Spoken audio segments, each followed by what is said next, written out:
ear protection, eye protection, gloves, and OSHA-approved cracks.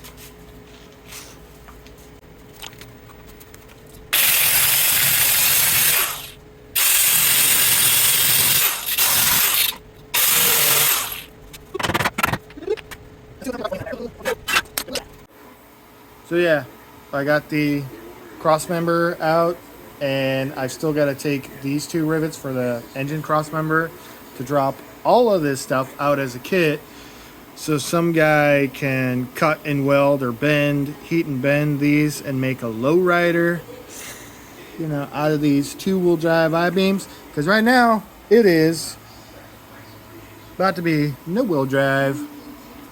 What's up, buddy? What are you doing? Come here. Come here. This is Casey. Hi, buddy. He's not supposed to be in here when I'm cutting and welding because I don't want him to hurt his ears or step on anything hot. So he's being real timid, but yeah. Camera shut off.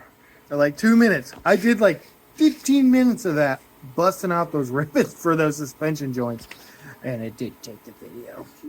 One. Yeah.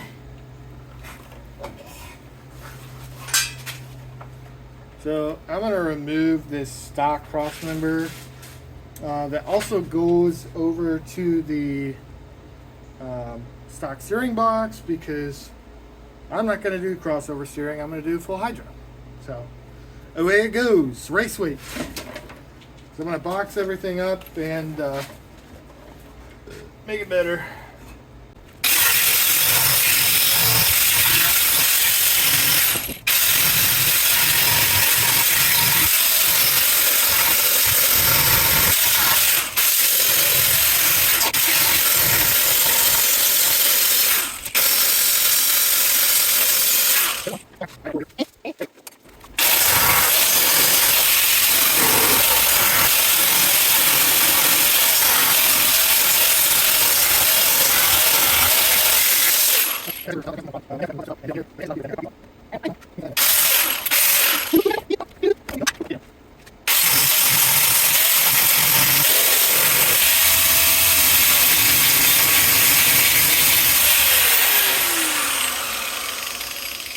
About due for a new disc.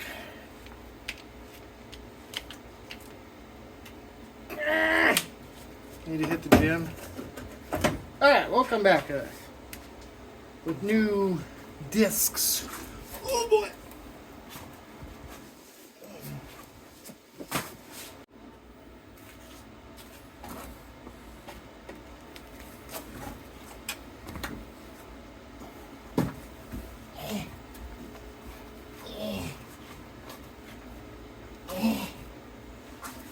Okay.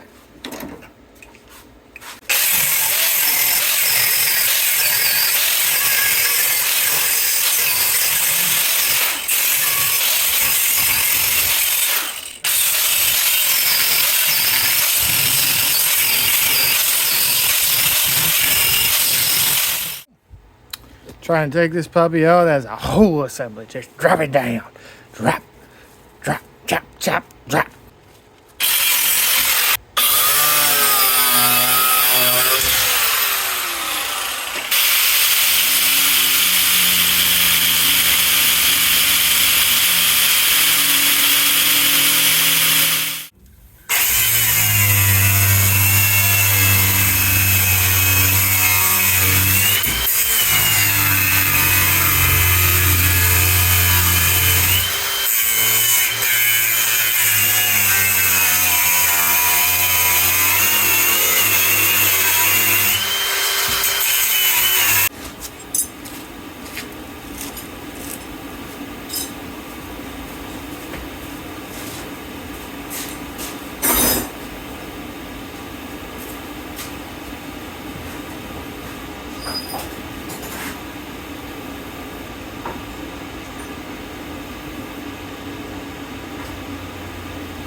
Clean up. Fun part. What the?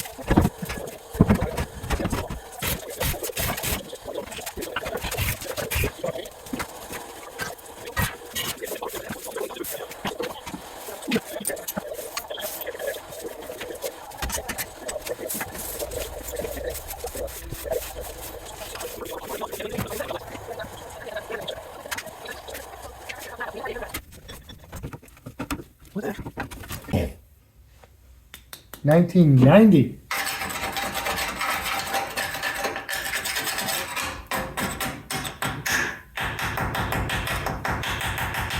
Yeah, luckily this thing had an oil leak because it kind of like seal coated everything.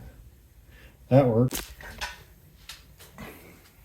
So basically what I got to do left is I've got to cut these little ends that used to be the cross member. I've got to measure side to side here and diagonal, make sure everything's square. And then I'll put a temporary brace there along the back. And then I'll put a plate through here. I could set the trans and transfer case just kind of where it needs to be. And then off of this newly plated mount, I'm going to probably do in this area from the bumper to the cab, probably going to do that in 1/4 inch, and then everywhere back is probably going to be 3/16. And I'm not going to have it fully plated because I know that this area is prone to catching material and then not coming out. This is why a lot of Toyota frames failed. I think it's just a small box. Fully boxed frames are really great, but like with all these little holes and stuff, I'll never get all I want out of it once it gets in. So I'm going to open these little windows every so often, and that'll be where things going in and out. It'll lessen some of the weight, but it'll also make sure that this frame doesn't twist at all. The torsional flex that you see when shock towers are moving, it's not coming from here, because we'll have the engine in here as a stress member. We'll have the track bar going across, which is going to put a lot of strain on here. When the full hydro gets up in there, it's going to transfer everything back here. So I want to make sure anywhere from here forward is going to be nice and stiff. I'll make a nice subframe here that will act as a belly pan and hold my doubler. Also hold my links. So yeah, I'm excited. Getting a little bit of progress here and there. I'm hoping I get some more solid progress. Maybe I can say no to some people and neglect some of my adult responsibilities so I can come out here and have some fun.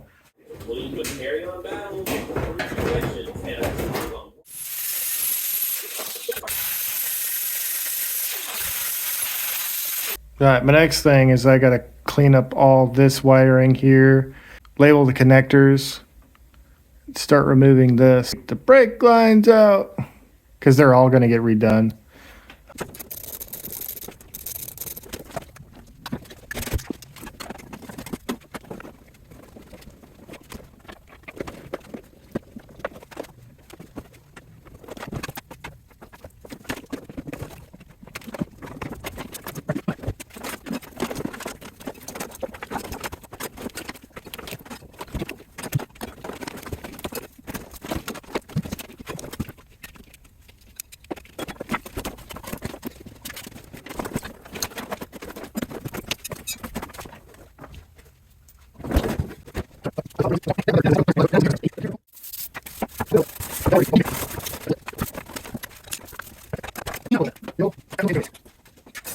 All right, that's it for now.